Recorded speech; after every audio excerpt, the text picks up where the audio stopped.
ബെല്ലടിച്ചു. വളരെ പ്രധാനപ്പെട്ട എന്തോ ഒരു വിവരം താങ്കൾക്ക് അറിയിക്കാനുണ്ട്. Breaking alarm മുഴങ്ങിക്കഴിഞ്ഞു. എന്താണത്? അരുൺകുമാർ, തിരുവനന്തപുരം വിഴിഞ്ഞത്ത് കടൽ വിഭവം കഴിച്ച് 2 പേർ മരിക്കാനിടയായ സംഭവം അത് വലിയ ആശങ്കയുണ്ടാക്കിയതാണ്. പൊതുജനങ്ങൾക്ക് ഉൾപ്പെടെ ഈ മീൻ വിഭവം കഴിച്ചാൽ എന്തെങ്കിലും പ്രശ്നമുണ്ടോ എന്ന തരത്തിൽ വലിയ ആശങ്ക ഉണ്ടായിരുന്നു. ഇപ്പോൾ ഭക്ഷ്യസുരക്ഷാ വകുപ്പിന്റെ പ്രാഥമിക റിപ്പോർട്ട് പുറത്തു വന്നിരിക്കുന്നു. മരണകാരണം ഭക്ഷ്യവിഷബാധയല്ല എന്നതാണ് പ്രാഥമിക റിപ്പോർട്ട്. വിഴിഞ്ഞത്തുൾപ്പെടെ നടത്തിയ ഫിസിക്കൽ പരിശോധനയുടെ കൂടി അടിസ്ഥാനത്തിലാണ് ഒരു പ്രാഥമിക നിഗമനത്തിലേക്ക് ഭക്ഷ്യസുരക്ഷാ വകുപ്പ് എത്തിയത്.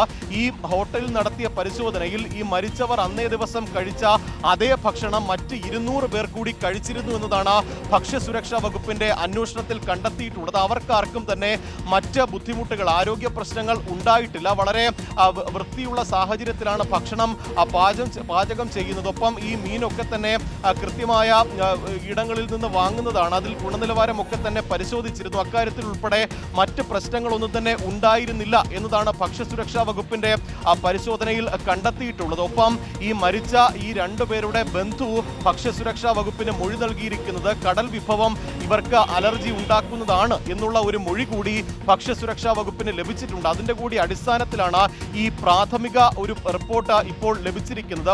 ഈ ഭക്ഷ്യവിഷബാധ അല്ല മരണത്തിലേക്ക് നയിച്ചതെന്നുള്ള നിഗമനത്തിലാണ് ഇപ്പോൾ ഭക്ഷ്യസുരക്ഷാ വകുപ്പ് എത്തിയിരിക്കുന്നത്. പക്ഷേ അന്തിമ റിപ്പോർട്ട് തയ്യാറാക്കണമെങ്കിൽ അതിൽ ഈ പരിശോധനാ ഫലം കൂടി പുറത്തു വരണം. 10 സാമ്പിളുകളാണ് കൊച്ചിയിലെ ഫിഷറീസ് ടെക്നോളജി ലാബിലേക്ക് അയച്ചിട്ടുള്ളത്. 2 ദിവസത്തിനകം തന്നെ ഈ പരിശോധനാ ഫലം കൂടി വരും.